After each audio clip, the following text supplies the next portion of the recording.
everyone, hope you're okay. Today, as you can see, I'm painting Hero Quest skeletons. So this is part of my reworking of my Hero Quest set. I mentioned, I think, a few videos back that I decided to go for these round green bases to put them on. So I'm working my way through from figures that I have the most of to figures that I have the least of, so that I don't get bored in the process. So I've done pretty much all of the orcs. I've done some of the goblins. I've also done some of the snotlings from Warhammer Quest, and now I'm on skeletons. So when these are all done and I've done the entire set, I'll do a video showing the sort of the before and after. Most of these I'm just reworking, adding highlights to a paint job that I did a few years ago. I did base coats and shading, but not very much highlighting, so I'm just adding some highlights to lift them a bit. But these skeletons I actually stripped and started again from scratch because I wasn't really happy with the direction that they're going in. I'm aiming for more of the kind of yellow skeleton that you have in the Mike McVeigh prototype there. But anyway, that's not what I'm intending to talk about today. Just balance that there. I'm just doing this while I talk. What I thought I would do is talk a little bit for the next couple of videos about Oakbound, who we are, what we do, why we do it, how we do it, just some sort of, I don't know, inside information, bit of an insight. Because some people who are following the channel have been with us for a very long time, not with the channel because we've only been going 6 months, but with the Facebook page and the website have been supporting us for a number of years. But quite a lot of people, we've had over 600 people like the Facebook page and 100 follows on the channel since February. So some people are new to us, and I thought I would just take a little bit of time to introduce the company and what we do. Now I say we.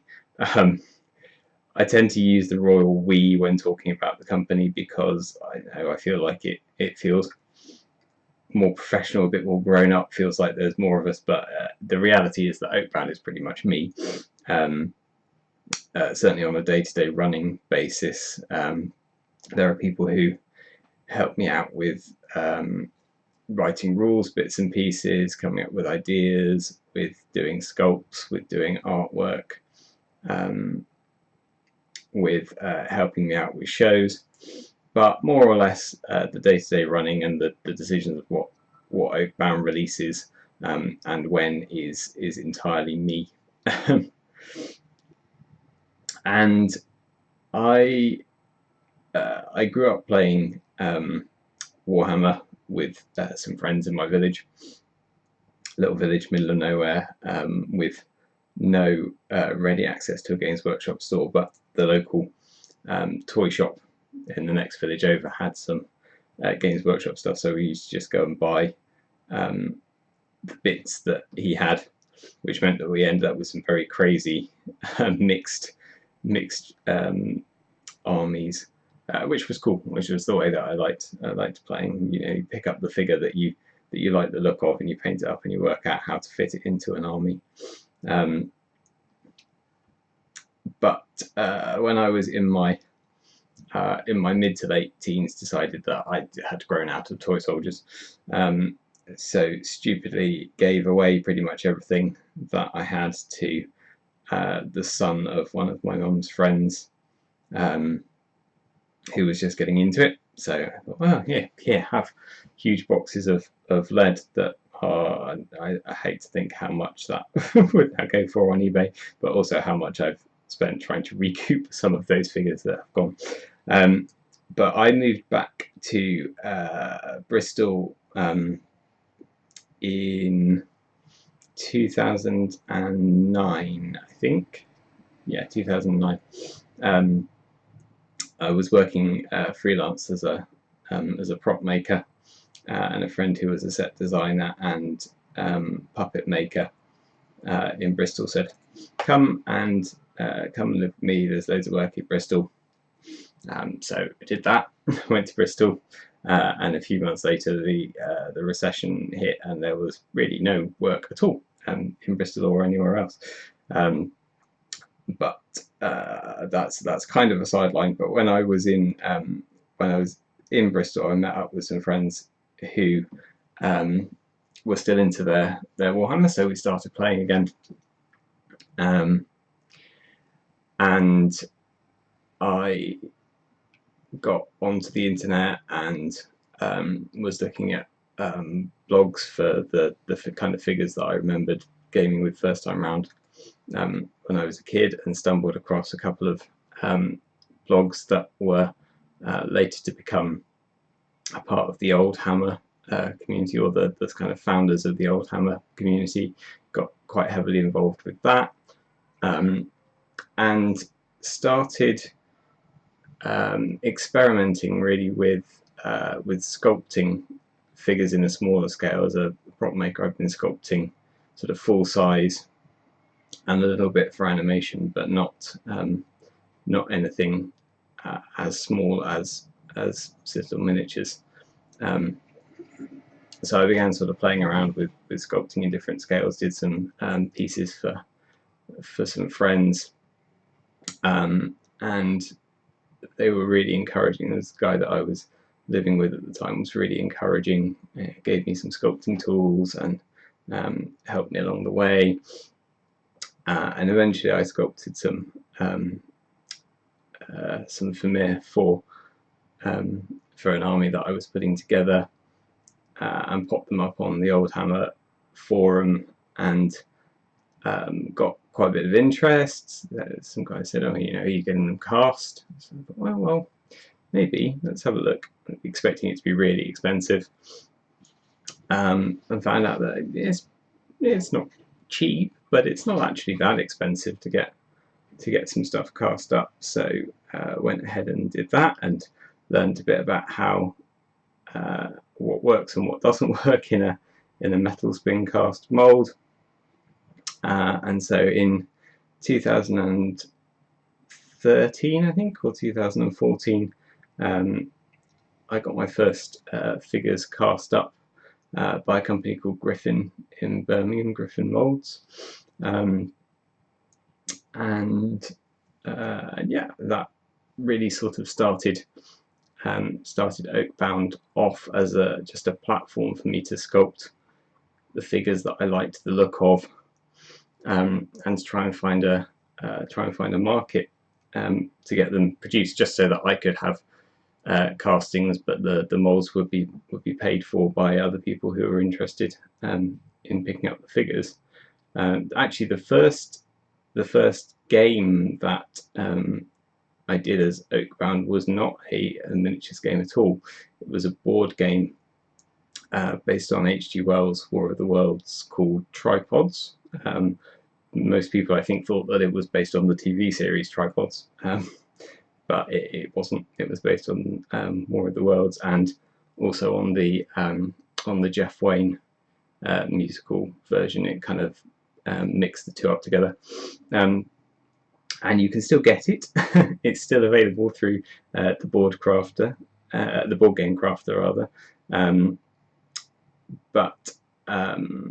Yeah, that was my first and only so far foray into publishing a board game. I tried to do an Indiegogo campaign to fund a full production run from Ludofact, get 1,000 copies done, but that was not successful. So that was my first attempt at crowdfunding. Learned a few things. Key amongst them was don't go through Indiegogo. And so a year later, when I was doing some sculpting on some kind of Celtic British themed miniatures, decided to launch a Kickstarter campaign to get those funded, and that was successful. So it was, I think, about 60 miniatures that were the first the Woods range were funded through Kickstarter, and that was in about 2014 or 2015, I forget which. I'm sure you can check it through the Kickstarter if you're interested. And I was taking those around a few shows and got chatting with a guy who was doing some indie roleplay game stuff, and he wanted to do a system that was based on British folklore. So I said, "Oh, I've got these figures," and we started talking, and he was writing the rules set, and I was putting some background together for it. And then he just completely disappeared off the face of the planet. I'm not really sure what happened there. But I was left with this rules, not with this rule set, but with this set of background stuff. And at the same time, this was before the new edition of Necromunda came out. Some mates and I were playing old Necromunda, but with some house rules to try and make it a bit more role play, have a bit more non-combat action in there. So I had started writing what was to become Factious Waste, which was a kind of role play heavy post-apocalyptic skirmish game. And so I thought, oh, well, it would be interesting to take these rules and see if we can apply them to the Dark Age Celtic stuff that I've been working on. So we did that. That was an interesting process, and maybe I will talk about it in another video. But that developed into the Woods. We released that in 2016, the first edition. Secrets of Shandysholm was the rule book. And that was set up to play with the miniatures that we'd produced up to that point. Then went on a bit of a tangent and picked up Factious Waste and tried to make that run, and we funded the rulebook through Kickstarter in 2018, I think that was. And then last year, 2019, after playing a lot of games at the Woods, that was kind of revised, and the second edition came out last year. And really, I'm still I'm not full-time with Oakbound by any stretch of the imagination. I work for a university in Bristol with architectural and product design students, doing a bit of teaching and support with their model making in the workshops. But Oakbound is my kind of keeps me sane hobby business. It pays for me to have casts of the models that I want to have sculpted and cast up. It pays for my miniatures collection and paints and brushes and other accessories. So it's really it is a hobby business, and I think that's the case with most small miniatures businesses. Certainly people that you talk to, it shows very few of them are full-time and making a profitable living from it. There's a possibility that in the future I might be able to go full-time if I am able to do a lot more sculpting commission work that will help to pay the bills, and some terrain work. There's some stuff that's starting to come in, so that's a possibility, but quite a long way off that at the moment. I think with mortgages and the rest, I think I'd better stick with the day job for the moment. But it means that I'm still able with Oakbound to sort of try out stuff that I would like to see out there, that I don't really feel is being represented in the miniatures field, and to get some enjoyment out of seeing other people being interested in it as well. It's kind of endlessly fascinating that the things that I find interesting, other people find interesting as well. Really great having chats with people who are enthusiastic about it at shows and online. Really great to see how the kind of community is is picking up a bit around the rule set and set of models. It's been quite sad this year, not been able to get to many shows. I've only done 2 shows this year where I've been able to get that kind of pick up from talking to people who are enthusiastic. So hopefully we'll go back to that very soon. But that's the origin of Oakbound. We're a tiny little, well, I am a tiny little one-man outfit. I do the sculpting. I get the casting done by Macrocosm. They're in Tewkesbury, so nice and close to where I am. I can drive up there and drop stuff off. I don't have to trust miniatures in the post all that often, although I did send some stuff yesterday, so fingers crossed that is getting there okay. And I guess in the next video we'll talk a little bit about the processes and of going through getting figures sculpted and cast and released. And if there's anything else that you would like to know about the business, drop me a comment, drop me a message, let me know. And I will try in the next video to address it.